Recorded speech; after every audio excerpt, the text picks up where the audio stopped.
Então vamos retomar aqui, pessoal, finalzinho da aula, né? Que eu tinha parado aqui nesse slide.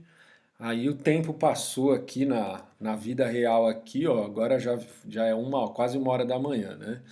Eu tava gravando a aula no final da tarde e aí eu acabei que acabou a luz aqui em casa, né? Eu comentei aí já com vocês. E aí depois eu também fui fazer outras coisas, aí fui jantar, fui no mercado, fui resolver a vida, né? Fui lavar a louça. E agora eu vou retomar aqui o finalzinho da aula, tá bom? E aí encerra o conteúdo dessa primeira semana de aula, tá bom? Então eu tinha parado nesse slide aqui, eu tinha explicado, né, esse slide. É, Acho que eu só não falei aqui, eu não frisei a questão de que a gente está olhando aqui nesse caso para um sistema multiprogramado, né? Então eu vou ter, né, um sistema multiprogramado é aquele que deixa mais do que um job ficar ativo ao mesmo tempo, né? Então ele vai ter dois ou mais, né, jobs ao mesmo tempo ativos na memória, né? E aí ele vai fazendo o escalonamento, né, da CPU. A gente até falou que isso acontece também para ter uma eficiência maior no uso da CPU, né? Porque aí um job ele vai fazer uma operação de entrada e saída, então ele vai deixar a CPU ociosa e você aloca a CPU para outro job, né? Aí quando o job um lá voltar da entrada e saída, aí ele volta para o fim da fila, né? Para esperar a vez dele pegar a CPU de novo. Eu estou falando assim, né? Volta para o fim da fila, entre aspas, né? Isso depende da política do escalonador, né? Mas isso a gente vai ver aí depois na aula de escalonadores, né? Beleza, então vamos continuar aqui, ó. Operações do sistema operacional. A interrupção ela é controlada pelo hardware, tá? Então o sistema operacional ele trata a interrupção, mas para você fazer o mecanismo lá que notifica, né, o sistema operacional, tá, que aquilo gerou uma interrupção, é, existe um mecanismo de hardware, tá? Então, por exemplo, quando um controlador lá ele vai um dispositivo de entrada e saída, né? Sei lá, um teclado, por exemplo. Aí o usuário digitou lá alguma coisa no teclado, essa informação lá foi para o controlador do teclado, né? E aí isso vai transferir esse dado lá para a memória principal e vai gerar interrupção. Isso é feito tudo no hardware, tá? Então gerou a interrupção, hardware, tá bom? Aí depois, como que o sistema operacional vai tratar isso, aí já é software, né? Depois, erro ou solicitação do software cria uma exceção ou uma trap, tá? Que tipo de situação que pode criar essa exceção ou então trap, que a gente vai, são duas palavras aí que a gente vai usar como sinônimos, né? O que pode gerar isso? Uma divisão por zero, por exemplo. Então, uma divisão por zero é uma exceção, né? Então, o teu programa vai lá e pede lá para faz esse comando, né, de divisão, só que aí a variável lá que era para dividir por uma certa variável, aí, vamos supor que o programador ele não imaginou que o valor dessa variável pudesse ser zero em determinada situação, então ele não previu essa situação. E aí aconteceu. Aí isso vai gerar uma exceção, tá bom? Que ela é mais ou menos aí quase a mesma coisa que uma interrupção, tá? Só que a interrupção ela é controlada pelo hardware aqui, tudo que a gente falou, né? Que tem a ver com entrada e saída e tal. Aqui já é uma exceção de alguma operação que estava acontecendo lá que deu uma ziquezira lá, aconteceu alguma coisa que não era para acontecer, né? Uma outra situação também que pode gerar uma trap é solicitação de serviço do sistema operacional. Tá? Então, aí isso não é uma situação de erro, né? É só o programa do usuário, né, fazendo uma solicitação para o sistema operacional. E aí o sistema operacional vai atender essa solicitação. É, Outros problemas de processo incluem loop infinito. Loop infinito, pessoal, olha, na verdade, assim, eu nem sei se isso é um problema, na verdade, tá? Porque o teu programa, ele pode ter um loop infinito lá proposital, né? Imagina lá que o teu programa ele fica é, monitorando lá a rede lá para ver se chegou lá uma mensagem. Que aí, chegando essa mensagem, o teu programa vai ter que tratar essa mensagem de algum jeito, né? Então ele fica nesse loop infinito lá, enquanto verdade lá, ele vê se chegou uma requisição, se chegou, ele trata a requisição.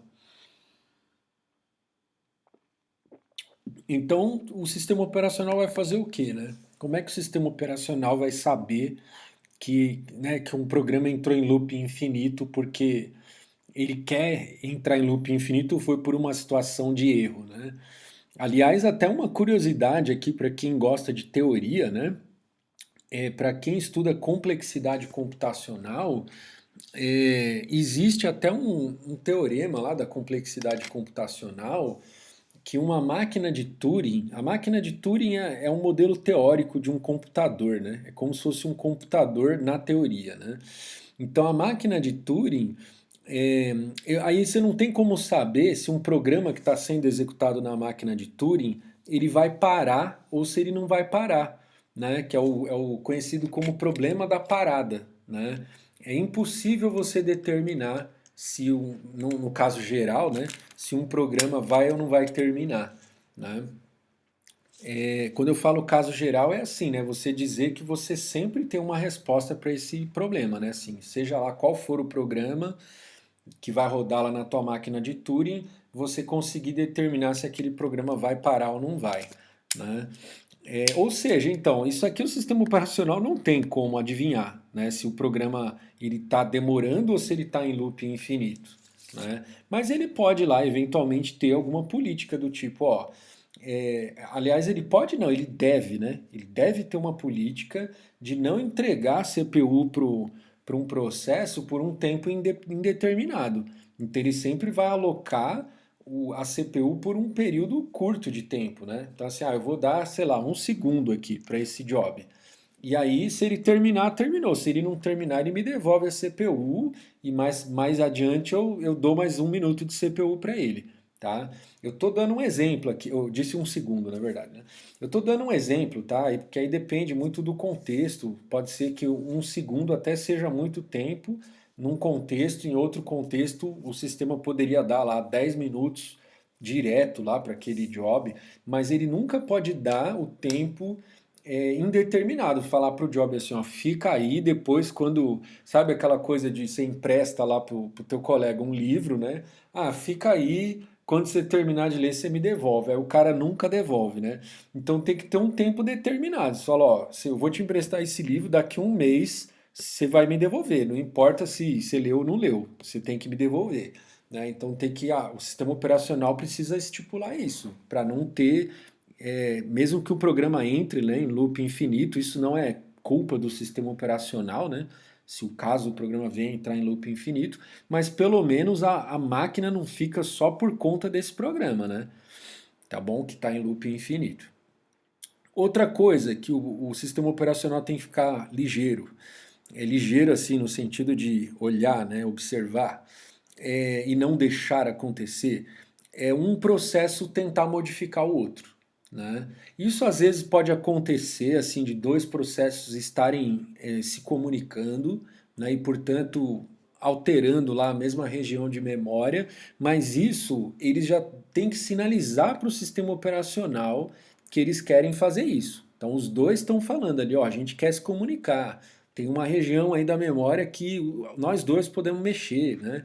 Depois a gente vai ver isso aí mais para frente. Mas quando os processos não sinalizaram isso para o sistema operacional precisa bloquear, tá? Porque às vezes até uma barbeiragem lá do programador, ele foi acessar uma posição do vetor lá, ele calculou errado, caiu 10 posições para frente lá de onde acabava o vetor dele e de repente está invadindo a área de memória de outro processo. Aí, tipo, o sistema operacional tem que bloquear, não pode deixar a instrução acontecer. Ou pior ainda do que isso, né, seria um programa tentar modificar o sistema operacional, tá? Numa dessa barbeiragem aí, né, o cara vai lá e invade a área do sistema operacional, na memória, né? Aí lascou tudo, né? aí ele pode derrubar o sistema como um todo, ou gerar uma série de inconsistências, né? Ou isso pode ser por uma barbeiragem do programa, mas do programador, né? Mas pode ser também um software malicioso, né? Pode ser um vírus lá, alguma coisa assim. E aí o vírus tenta modificar o sistema operacional para o sistema operacional se comportar do jeito que ele quer, né? De repente abrindo brechas lá de segurança para o ataque hacker que o cara quer fazer, né? Operação em modo dual permite que o sistema operacional proteja a si mesmo e a outros componentes do sistema. Aí o que é esse modo dual aí? É o modo usuário e modo kernel, né? Então, quando alguma coisa está sendo executada, ou ela está sendo executada em modo usuário, ou ela está sendo executada em modo kernel, né? Aí, quando então determinadas operações elas só podem ser executadas em modo kernel, né? Então, se o teu programa ele precisa executar alguma operação que ela só pode ser executada em modo kernel, ele vai ter que pedir para o kernel executar isso para ele, tá? Então, o programa está subordinado ao kernel. Tá? Essa é a forma do kernel garantir essas coisas todas aqui, de não invadir o espaço do outro, tal. Então, por exemplo, o programa quer fazer um acesso à memória principal. Se ele puder ter acesso direto, sem pedir para o kernel, ele pode acessar qualquer parte da memória, né? Inclusive fora do processo dele. Então, é uma operação, digamos que proibida, só pode ser executada em modo kernel. Então, o programa do usuário vai ter que fazer uma chamada do sistema operacional, vai falar, ó, execute tal operação. Eu tô falando aqui, mas na verdade aqui eu acho que talvez tem coisa que na própria compilação isso já é definido. Também eu chutei um exemplo, tá? Eu nem acho que esse exemplo que eu dei nem é um exemplo correto, tá bom? É, eu estava só tentando dar um exemplo. É, deixa eu pensar que tipo de exemplo. Sei lá, agora que eu errei o exemplo, eu fiquei travado aqui, não sei que exemplo que eu dou. Deixa eu tomar meu chá aqui de gengibre para recuperar a garganta. É, mas então é isso. Aí o programa do usuário ele fica subordinado ao kernel, tá? Então sempre que ele precisar executar alguma operação que é protegida, aí ele vai ter que fazer a chamada para o kernel, aí vai trocar, vai sair do modo usuário para entrar no modo kernel, e aí sim, como está passando pelo kernel, o kernel vai filtrar, né? Ele vai falar, isso que o programa está querendo fazer, beleza, pode fazer, né? Aí o kernel vai lá e faz para ele, né? Tá bom? E aí isso é controlado com um bit de modo, tá? Que é um negócio que tem no hardware, tá?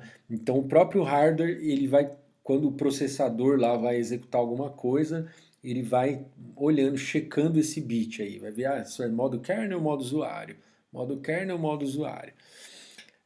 Oferece capacidade de distinguir quando o sistema está executando código do usuário ou código do kernel, tá? Então, quando você faz lá o bootstrap, né, e passa lá o controle para o sistema operacional, né, na hora do boot, aí então já começou no modo kernel, né? Aí quando o sistema operacional, quando o kernel, né, quiser executar um programa, né, aí ele vai passar o controle para o programa, aí o próprio sistema operacional vai pegar ele vai determinar lá, ó, eu vou dar, sei lá, 100 clocks de processador para o usuário. Então ele muda para modo usuário e dá esses 100 clocks aí. Passou dos 100 clocks, volta para o modo kernel, né?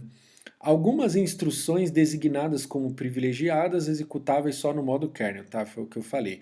Chamada do sistema muda o modo para kernel, retorna da volta, blá, blá, blá. Tá, então quando você faz o programa faz um programa de usuário, né?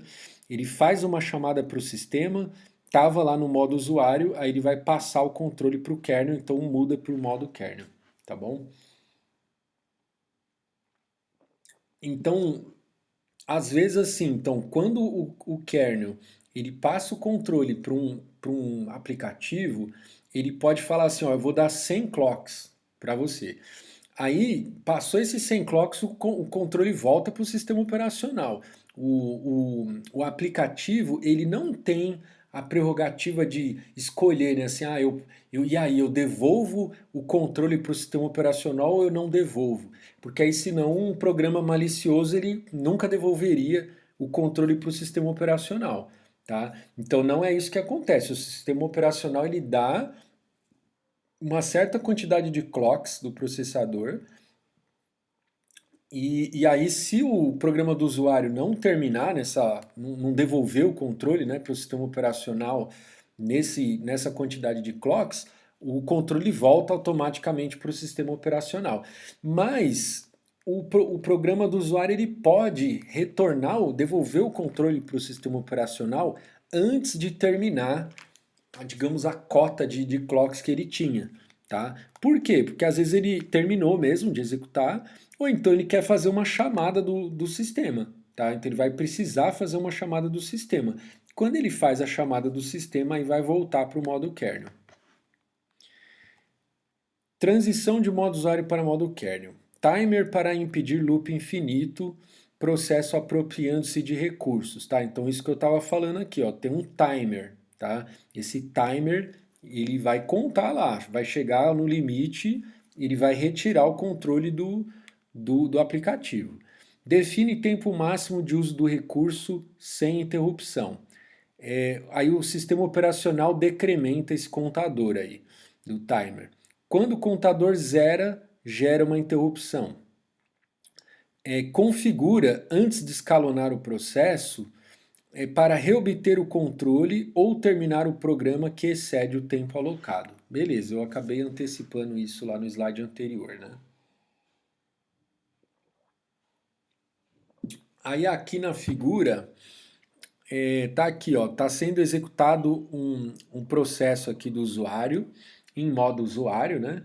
E aí quando ele faz a chamada do sistema, que ele gera uma trap, aí essa trap vai fazer com que o modo vire para modo kernel, e aí no modo kernel ele faz o que tem que fazer, terminou, aí ele devolve o controle para o processo do usuário, então ele tem que modificar o bit lá do modo para modo usuário, e aí o programa do usuário continua rodando, tá? Só um desenho aqui para fixar melhor o que a gente falou. Gerenciamento de processo. Um processo é um programa em execução, tá? Ou a gente pode chamar de job também, tá? O programa é uma entidade passiva, o processo é uma entidade ativa, tá? Então, o que que isso quer dizer, né? O programa, ele é só as linhas de código que ele tem lá depois de compilado, né? Mas é um arquivo, né? O programa, ele nada mais é do que um arquivo, né? É um arquivo que contém as instruções lá do programa. O processo não. O processo ele já é quando o usuário lá pediu para executar o programa, por exemplo, aí o sistema operacional ele vai criar um processo, depois lá na aula de processo a gente vai mostrar lá o que o sistema operacional faz, né, para criar o processo. Aí dentro desse processo vai estar lá o programa, e é um programa que está sendo executado, né? Então, vamos supor, o teu programa é para fazer uma ordenação de um vetor, né? Então o programa é lá, o seu quicksort vai implementado lá, compilado e tal. O processo, ele já é esse quicksort em execução, né? Você pegou lá um vetor, está ordenando, está no meio do negócio lá, isso é um processo, tá? Aí o sistema operacional tem que ter todo o controle, falar em que lugar da memória que está, qual é a linha de código que está sendo executada nesse momento, né? Qual é o valor dessa variável aqui, né? Tudo isso faz parte do processo, né? E não do programa. O processo precisa de recursos para realizar sua tarefa. Por exemplo, CPU, memória, entrada e saída, arquivos, né? Então, para você rodar lá o teu quicksort, você precisa do processador, você precisa da memória, né? Precisa ler lá o vetor que você vai ordenar de um arquivo ou ler lá do prompt de comando, enfim.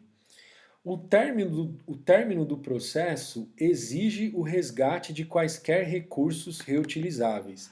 Porque é assim, né? Vamos supor, imagina que se você termina lá um processo e o processo tipo não libera a memória, né? Ele por si só ele vai lá e fala, eu não vou me dar o trabalho de avisar lá o sistema operacional que eu não estou mais usando tal parte da memória. E o sistema operacional, sabe, não pode ficar esperando o programa fazer isso. Então o próprio sistema ele tem que dar conta de resgatar esses recursos. Então o processo acabou de um jeito ou de outro, né? Porque pode ter sido um erro lá que o próprio sistema derrubou o processo, ou então porque o processo mesmo quis terminar. Mas de um jeito ou de outro, o sistema operacional precisa pegar de volta os recursos que ele alocou para aquele processo, tá bom?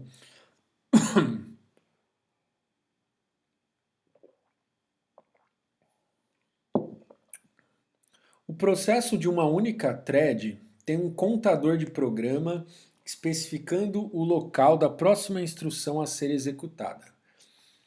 Bom, depois a gente vai ter aula de thread aí, que é também um dos tópicos mais legais aí, que eu gosto também bastante de falar, e é um dos tópicos também mais desafiadores, né? Fazer essa coisa aí de gerenciamento de threads.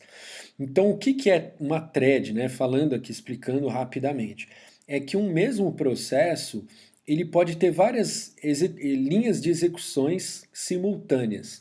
E aí você põe esses simultâneas entre aspas aí, porque às vezes você só tem uma CPU e ela vai, né, vai fazer aquela coisa de ficar executa um pouquinho de cada para dar uma falsa ideia de que está executando tudo junto ao mesmo tempo, né?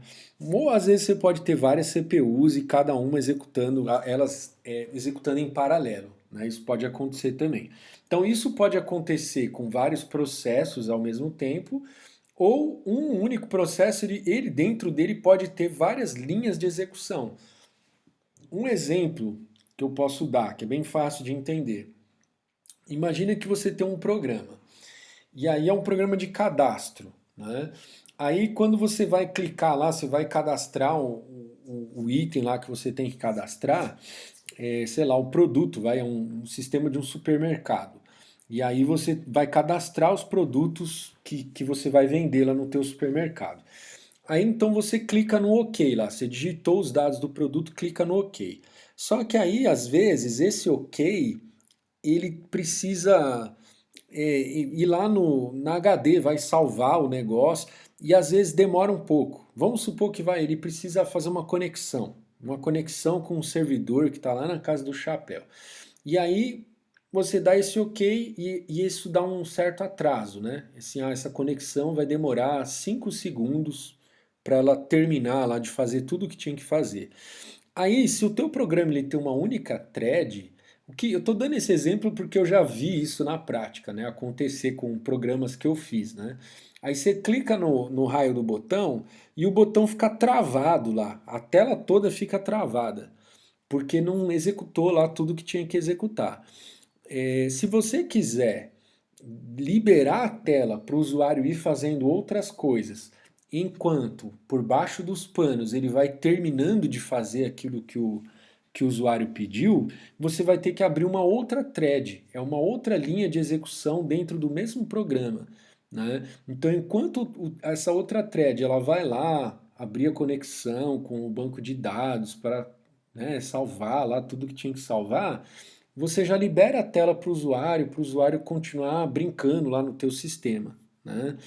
Então esse é um exemplo aí de um programa que pode ter mais do que uma thread, tá bom? Aí depois tem programas muito mais complexos aí que podem ter várias threads rodando aí simultaneamente, entre aspas, né? Mas no geral também o uso de multithread também é para melhorar desempenho, tá? Muitas vezes é para melhorar desempenho. Então é para você fazer uso das CPUs que você tem. Então você tem uma máquina lá que tem 8 processadores.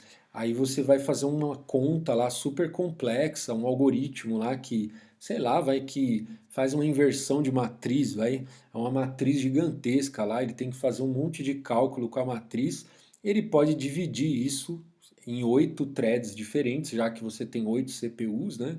Aí ele divide em 8 threads e aí cada thread faz um pedaço do trabalho, tá bom? Então a thread também é muito usada para melhorar o desempenho das coisas, tá bom? É, o processo executa. Ah, e aí, então cadê? Ah, tá bom, desculpa. Deixa eu ler de novo aqui. Ó. O processo de uma única thread tem um contador de programa especificando o local da próxima instrução a ser executada. Isso porque, né, o processo ele precisa executar as instruções sequencialmente, né, uma de cada vez. Então, os programas, né, que a gente escreve de computador, eles são sequenciais, né, você executa a linha 1, depois a 2, depois a 3.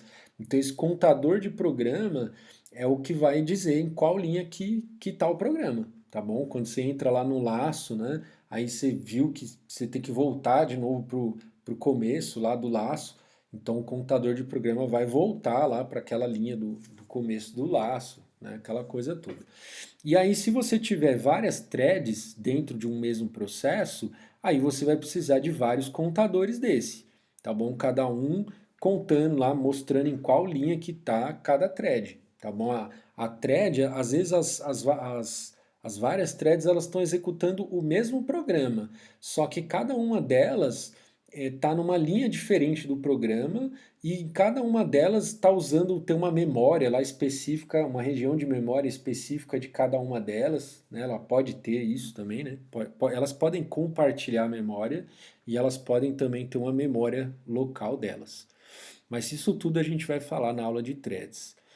Eu tô vendo aqui que o finalzinho da aula aqui tá ficando muito maior do que eu imaginava, né? É que eu também acho que eu falo pra caramba. E essa parte aqui, esse primeiro capítulo, que é de introdução, ele tá dando uma geral no meio que no livro inteiro, né? Então também é coisa pra caramba. E eu também não quero ficar falando coisas aqui sem sentido, né? Eu preciso explicar pelo menos um pouco das coisas aqui, senão não vai fazer sentido. Mas aí vocês vão assistindo devagar aí, assiste um pedacinho, vai fazer outra coisa, ou acelera o vídeo, né? Bota aí no velocidade de 1,5 aí, aí passa mais rápido. Normalmente o sistema tem muitos processos, algum usuário, pode ter alguns usuários, ou pode ter um usuário só, algum sistema operacional executando simultaneamente em uma ou mais CPUs. Então eu tenho que ter, né, pelo menos um sistema operacional e ele pode estar rodando esse mesmo sistema operacional em várias CPUs ao mesmo tempo, né?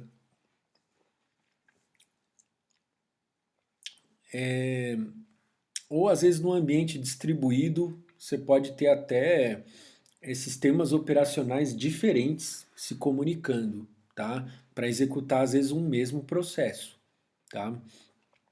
Mas isso aí já é algo muito mais complexo, né? O sistema operacional é responsável por, pensando aqui no gerenciamento de processo, né? Criar e excluir processos do usuário e do sistema, suspender e retomar processos, né? Então ele pode suspender para mais para frente ele retomar aquele processo, né? Ou ele pode interromper de vez, né? Fornecer mecanismos para sincronismo de processo. Então, o sincronismo é assim,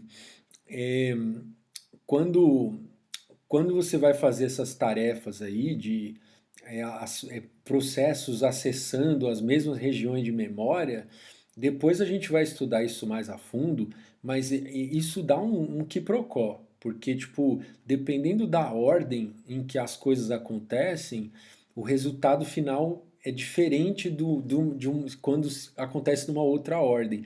Isso, sabe, é ruim para programação, né? A gente quer que os programas têm um comportamento determinístico, né? Você pensa assim, toda vez que eu executar, eu quero obter o mesmo resultado, né? Só que às vezes, dependendo de como está feito aí o sincronismo, pode ser que não, entendeu? Pode ser que a ordem das instruções lá, conforme elas vão executando, isso eu estou falando de múltiplos processos ou então múltiplas threads, né? Então, e aí a gente não tem controle de quem vai começar, né? Qual vai ser a ordem da execução, quando que o contexto vai mudar de um para o outro, né? Então fica muito mais difícil determinar qual vai ser o resultado final daquilo tudo, tá? O ideal é que o resultado seja sempre o mesmo. E aí a gente vai precisar de mecanismos de sincronismo, tá? E isso o sistema operacional não vai conseguir garantir sozinho. Isso depende. Então, quando você executa um processo lá que você sabe que ele tem múltiplas threads, ou então você sabe que você está executando um conjunto de processos que vão se comunicar, tal, que vão trabalhar em conjunto, você vai ter que se preocupar com essa questão do sincronismo. O sistema operacional ele vai te oferecer digamos que ferramentas para você usar, mas você vai ter que controlar esse sincronismo aí, tá bom? A gente vai estudar isso aí a fundo depois, né? Dá pano para manga isso aqui. Fornecer mecanismos para comunicação de processos, né? Outra coisa que o sistema tem que fazer. Fornecer mecanismos para tratamento de impasse, né? O impasse é quando os processos eles travam meio que a gente vai olhar depois isso com calma, mas é assim, um processo às vezes ele pode estar esperando algum recurso de outro, né?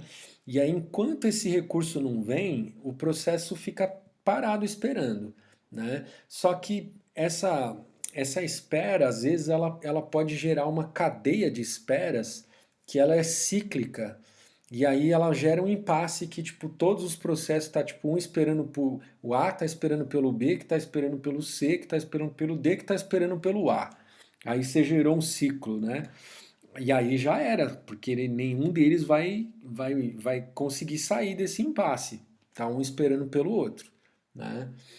Então o sistema também tem que oferecer ferramentas para, sei lá, detectar que aconteceu o impasse e, sei lá, restartar os processos. Vai ter que ter algum tipo de tratamento para isso. Depois a gente vai falar disso aí mais para frente, né? Gerenciamento de memória. Dados de vários processos ficam na memória ao mesmo tempo, sem que haja corrupção de dados, né? Então o sistema operacional tem que garantir aí que não haja corrupção dos dados.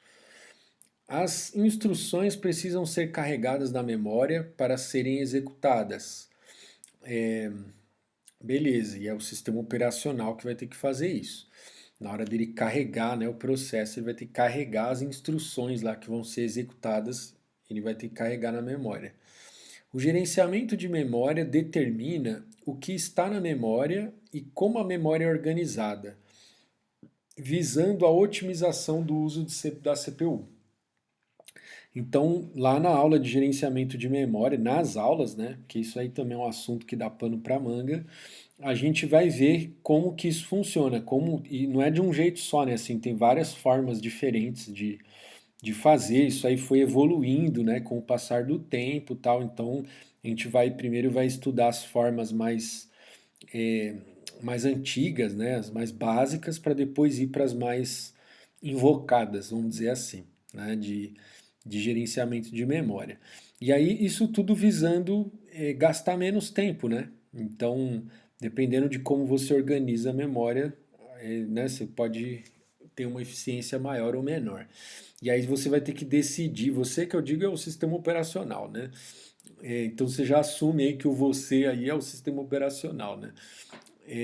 Então tem que decidir lá, o sistema tem que decidir, por exemplo, aquela coisa que a gente estava falando de swap, por exemplo, né? Que ele vai determinar qual processo que ele vai jogar para a memória secundária, qual que ele vai manter na memória principal, tal. Então são tudo decisões, né, que vão influenciar no desempenho, porque se ele jogar para a memória principal uma coisa que logo depois ele vai precisar de novo, ele vai ter que buscar lá da memória principal da memória secundária e trazer para a memória principal de novo, né? Atividades de gerenciamento de memória. acompanhar quais partes da memória estão sendo usadas atualmente e por quem, né? Então, para o sistema saber lá quanto de memória ele tem disponível, ele tem que saber lá quais são os trechos da memória que estão ocupados, né? Quais que estão livres, né? Aí depois um programa quer acessar um pedaço da memória, como que eu vou saber se essa memória está dentro ou está fora do programa, né? Então eu tenho que ter o controle. Falo, ó, a memória desse programa aqui está nesse lugar aqui. Se ele tentar acessar em outro lugar, eu não posso deixar, né? É, decidir quais processos ou partes deles e dados mover para dentro e para fora da memória. Era o que eu estava falando antes lá já, né?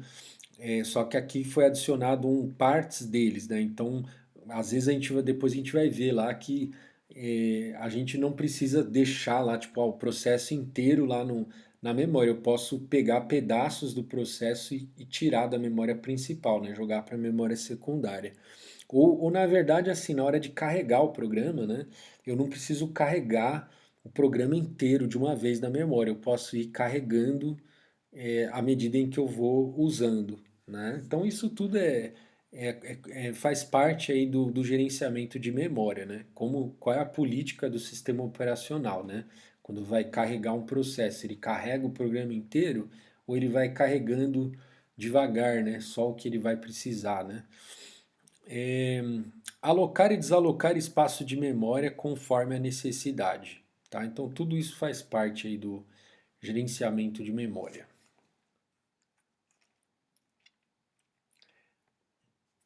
Gerenciamento de armazenamento. Aí aqui a gente já está falando de. Não está mais falando de memória principal, né? Está falando de armazenamento aqui mais no sentido de persistência, né? Então é aquela coisa não volátil, né? Que você desliga o computador e a memória persiste, né? O sistema operacional ele oferece uma visão uniforme e lógica do armazenamento. Abstrai propriedades físicas para a unidade lógica de armazenamento. No caso aqui, um arquivo, né? Então, quando eu tenho um arquivo, para mim tanto faz. Eu não quero saber, tipo, o meu programa lá, por exemplo, que o meu programa de usuário, né? Ele vai abrir um arquivo e não quer saber se esse arquivo ele está na memória na HD ou se ele está no pendrive ou se ele está num CD.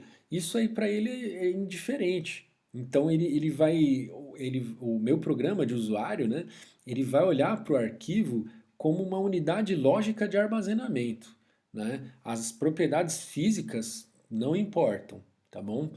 Aí cada meio de armazenamento é controlado pelo dispositivo, ou seja, unidade de disco, unidade de fita. Então, cada dispositivo tem o seu controlador lá. Aí, quando você faz uma operação lá, por exemplo, eu quero salvar um arquivo, aí essa operação na fita ela é feita de um jeito, no HD é feita de outro, mas isso aí quem tem que saber isso é o controlador, né? O meu sistema ele trata isso como uma abstração, né? Propriedades variáveis incluem velocidade de acesso, capacidade, taxa de transferência de dados, método de acesso, né, que aí pode ser sequencial ou aleatório, né? Então, no caso de fita, é acesso sequencial, né? Tem que ficar rebobinando a fita, né? Para você acessar um lugar, você não pode pular direto, você vai ter que girar a fita até chegar naquele lugar. Ou então acesso aleatório, né? Eu posso, qualquer ponto que eu escolher, eu vou lá, né? No caso de disco, né? Eu vou lá e falo, eu quero a trilha tal, né? E no setor tal. Aí a cabeça lá, ela se posiciona na trilha tal. E depois a gente vai ver desenho dessas coisas, tá? Se eu tô falando grego aqui para vocês, não fica preocupado não, que depois a gente vai ver isso aí melhor, tá? Essa coisa de trilha, setor, vai ter um desenho lá bonitinho para a gente olhar isso aí com calma. É, mas aí a gente vai chamar isso de acesso aleatório, tá?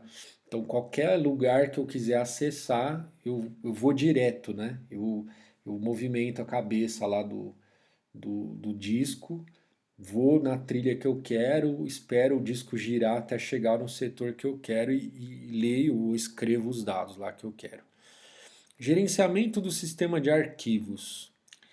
Arquivos normalmente organizados em diretórios, né? Isso aí a gente já sabe, né? Pelo menos a gente usa, acho que todo mundo usa diretórios aí, já está acostumado com isso, né? Então os diretórios é aquelas coisas, né? Você organiza as pastas lá. Então dentro de um diretório pode ter vários arquivos e vários outros diretórios, né? E isso tudo está dentro do que a gente chama de sistema de arquivos. Isso é o sistema operacional que controla, né, como fazer isso funcionar lá. Controle de acesso para determinar quem pode acessar o que. Né? Então, às vezes você tem lá um sistema que tem vários usuários diferentes, né? E aí tem a tua área de trabalho lá, que é tua, e aí você não quer que outra pessoa veja lá os teus arquivos, por exemplo, da tua área de trabalho. Então aí você vai botar a permissão lá, só quem pode acessar sou eu. Aí você pode, dependendo lá do sistema, você pode especificar os tipos de operações que você autoriza um outro usuário a fazer, né? Então você pode falar assim, eu autorizo a ler, mas não autorizo escrever, por exemplo. Ou então eu não autorizo nem ler, né? Nem ler, muito menos escrever. Atividades do sistema operacional incluem criar e excluir arquivos e diretórios, rotinas para manipular arquivos e diretórios, mapear arquivos no armazenamento secundário, arquivos de backup em meio de armazenamento estável, não volátil. É que aqui, ó, aqui na verdade ele está tratando essa questão aqui do volátil, não volátil, assim, são níveis, né? Porque no fundo, sendo mais radical, nada assim, nada não, vou mudar a palavra, tudo é volátil, tudo é volátil. Por quê? Porque a tua HD, ela não tem duração infinita, né? A tua HD um dia ela vai queimar, um dia ela vai pifar, ela vai dar pau. Então ela não é, no momento que der pau você vai perder o dado, né? Então, se você considerar como não volátil um meio, digamos, mais seguro, com aí também a gente vai ter lá outra aula para falar disso, né, de RAID, né, que é um esquema que replica dados, né, para você ter redundância tal, que aí se der pau numa HD, você tem o dado replicado em outra tal. É, então aqui nessa frase aqui, ele está usando o não volátil nesse sentido, ó, quando ele fala de backup e tal. Então, sabe, o teu arquivo às vezes ele já está na HD, mas você quer fazer um backup, né? Você quer ter isso num meio mais seguro do que simplesmente salvar na tua HD, tá bom?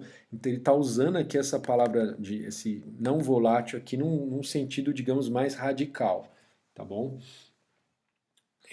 Beleza, mas acho que vocês entenderam aí ó, a diferença, né, do que é um meio de armazenamento volátil e um não volátil. Gerenciamento de armazenamento em massa. Tá acabando, tá, pessoal? Falta aqui mais. Deixa eu ver. Ixi, falta até o 40. Nossa, falta slide pra caramba. Eu vou ver se eu falo menos aqui. Vou encurtar a história aqui. Vamos lá. Gerenciamento de armazenamento em massa. Normalmente, discos usados para armazenar dados que não cabem na memória principal ou dados que precisam ser mantidos por um longo período de tempo.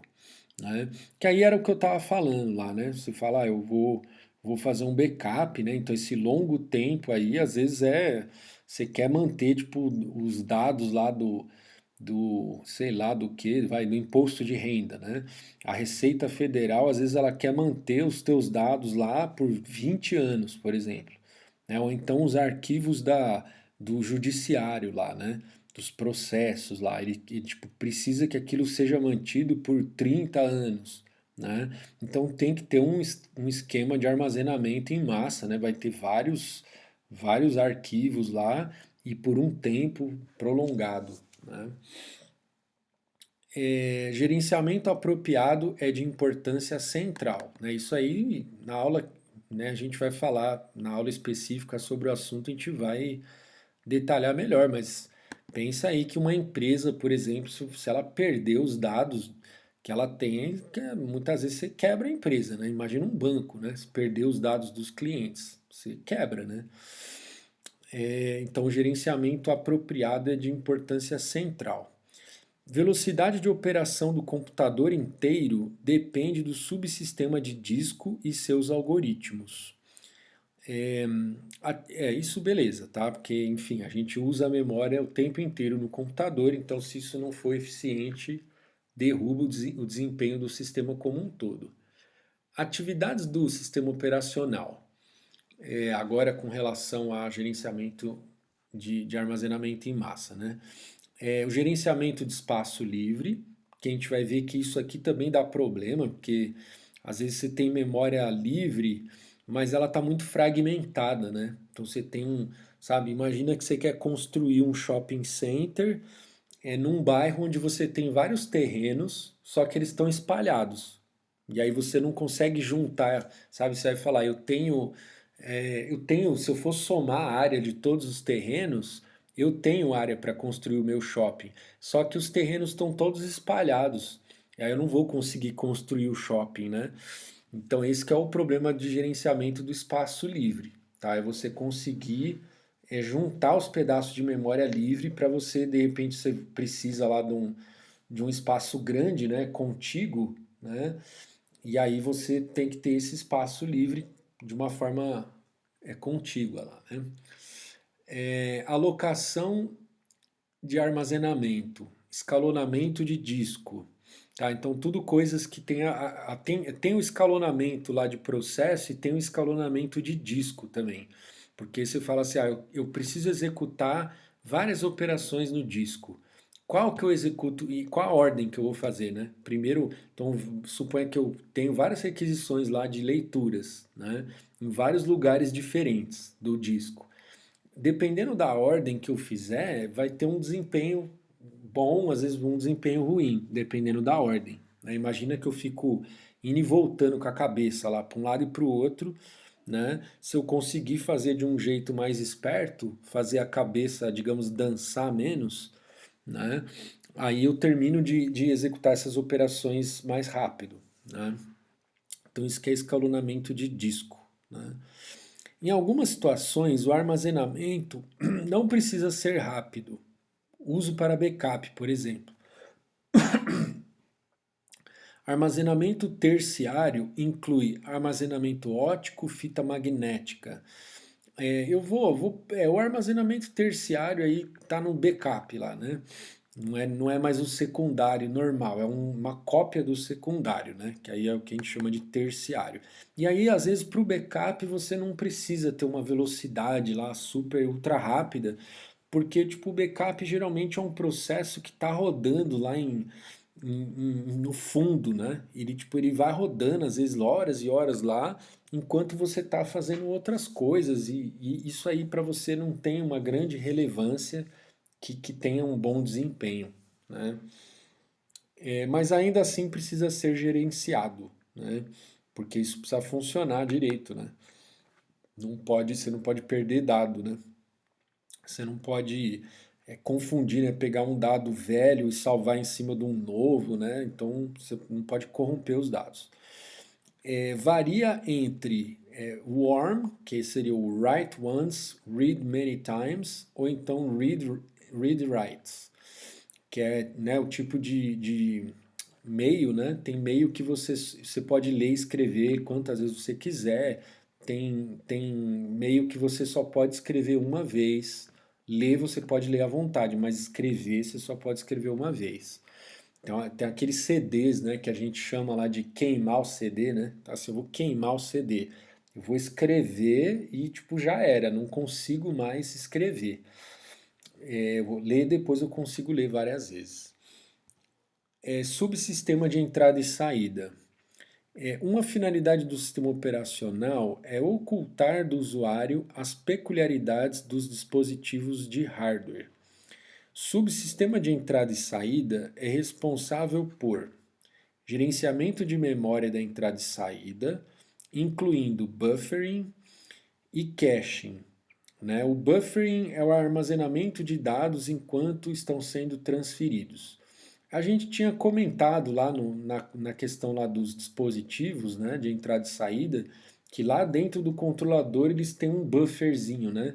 Que aí eles vão o dado vai sendo salvo primeiro no buffer para depois ele ser transferido. Então esse buffer também é um conceito, tá? É um lugar onde você vai salvando os dados antes dele ser transferido. É como se fosse o ponto de ônibus, vai.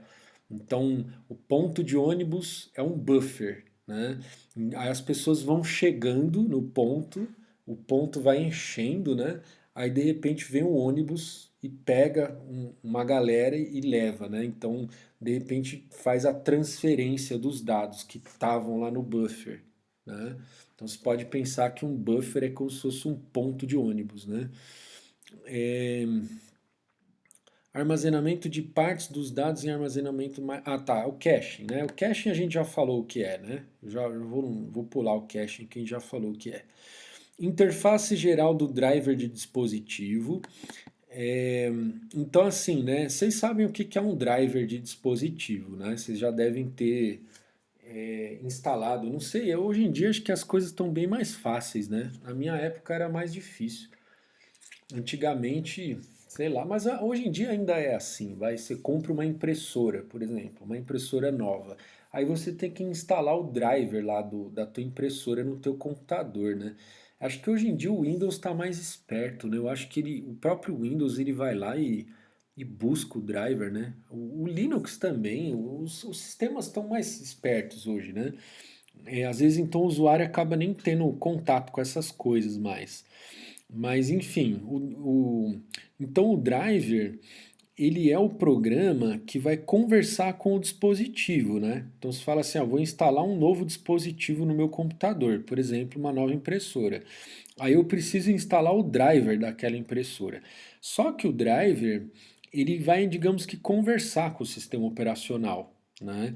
Então isso é a interface do driver, né? A interface, como que o driver então, quando eu faço uma chamada para o driver, qual é o formato que isso tem? Né? E quando o driver vai fazer o, digamos, o callback para o sistema operacional, né? Qual é o formato que isso tem que ter? Então, essa interface do driver está dentro lá do subsistema de entrada e saída, que é parte do sistema operacional, né? Drivers para dispositivos de hardware específicos. Então eu posso ter já alguns drivers lá, já instalados, né, no meu sistema operacional, né? Outro aspecto do sistema operacional, proteção e segurança. Aí o que é proteção? Qualquer mecanismo para controlar o acesso de processos ou usuários aos recursos gerenciados pelo sistema operacional. Tá? Então, porque às vezes você fala determinada.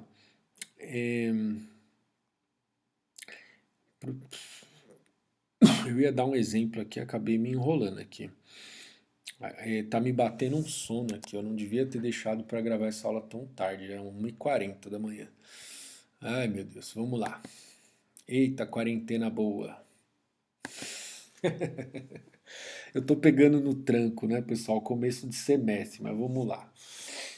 Vocês também, né? Imagino que vocês vão pegar no tranco aí também, né? Mas vamos lá, vamos todo mundo junto. Proteção, tá? Então, qualquer mecanismo para controlar o acesso de processos ou usuários aos recursos gerenciados pelo sistema, tá? Então, eu vou entrar lá no meu computador, aí tem uma senha lá. Digita lá a tua senha. Ele está protegendo o teu sistema, né? Para que só acesse a pessoa autorizada, né? Segurança, defesa do sistema contra ataques internos ou externos. Grande variedade, incluindo negação de serviço, vírus, roubo de identidade, roubo de serviço. A gente vai ver na aula lá de segurança, né, como que funcionam alguns ataques, tal, quais são os tipos diferentes de ataques. né? Então, quando a gente fala de segurança, a gente já está pensando mesmo num ataque, tá? Alguma coisa que ou vem de um programa que foi instalado, ou vem pela rede, né? Alguém tentando invadir o teu sistema, tá? Então isso tem a ver com segurança. Proteção já tem mais a ver, às vezes, com uma falha, às vezes até acidental, né? Então, sem querer, o cara foi lá e disse que queria formatar a máquina e sabe, para você proteger de uma formatação involuntária, você vai ter que perguntar para o cara, você tem certeza que é isso mesmo que você quer?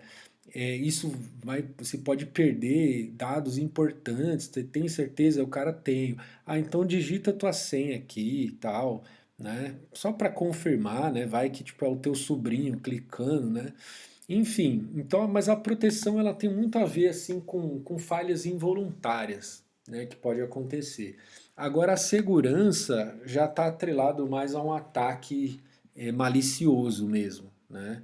É alguém tentando ferrar com o teu sistema, né? Os sistemas geralmente distinguem entre usuários para determinar quem pode fazer o quê. É aquela coisa que eu tinha falado já, engasguei. O pior é que eu engasguei com o gengibre. O gengibre é forte. Eu vou pegar um pouco de água aqui, pessoal, rapidinho, prometo que é rápido.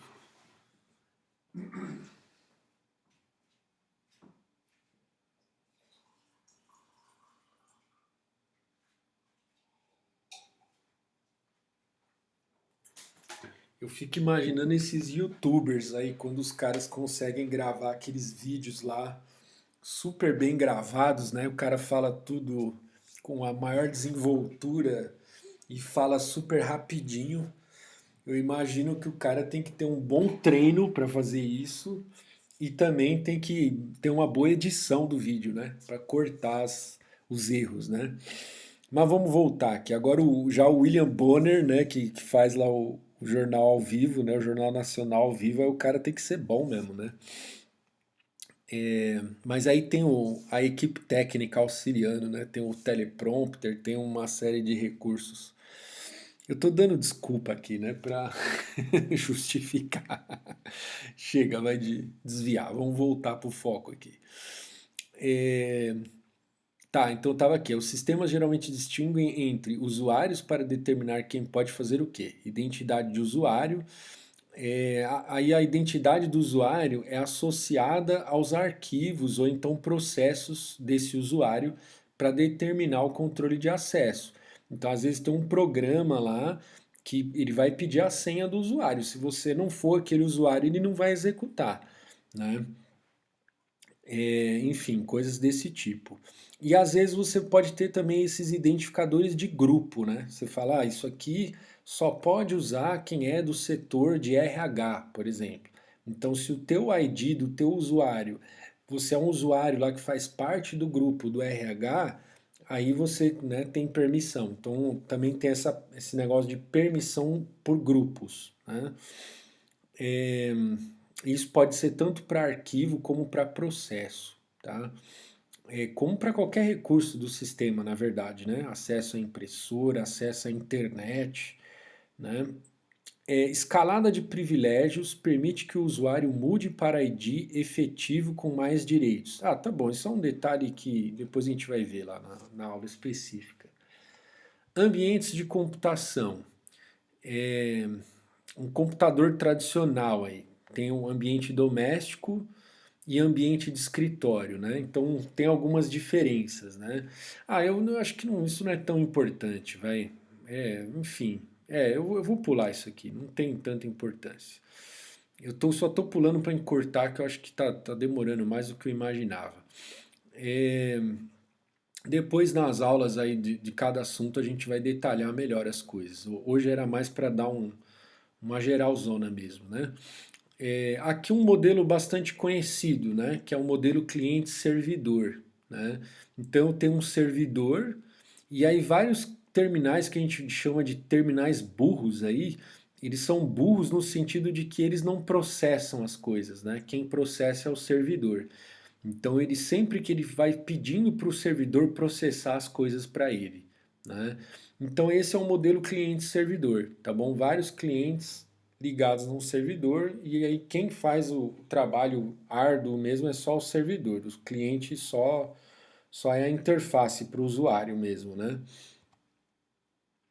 Agora já um outro modelo é o peer-to-peer, né? Que aí todos os nós são considerados iguais, né? Eles podem atuar horas como servidor, horas como cliente, tá bom? Então, dependendo da situação, ele pode agir de um jeito ou de outro, tá? É um modelo de sistema distribuído, tá? Então, quando a gente for falar de sistemas distribuídos, a gente vai falar dessas coisas aqui, cliente-servidor, peer-to-peer, ou então ambiente web aí que todo mundo conhece, né? O que é um ambiente web? Vou pular. Fim do capítulo então. Maravilha. Maravilha. Beleza, pessoal. Desculpa aí as bateções de cabeça, mas eu acho que deu para ter uma noção aí de tudo que a gente vai estudar, ou pelo menos tudo que está no livro, né? Pode ser que a gente não consiga cobrir tudo, né? Mas com certeza a gente vai cobrir as partes principais e vai cobrir aí uma boa parte do livro. Tá bom, pessoal? Boa semana para todo mundo aí. Até a próxima. Tchau, tchau.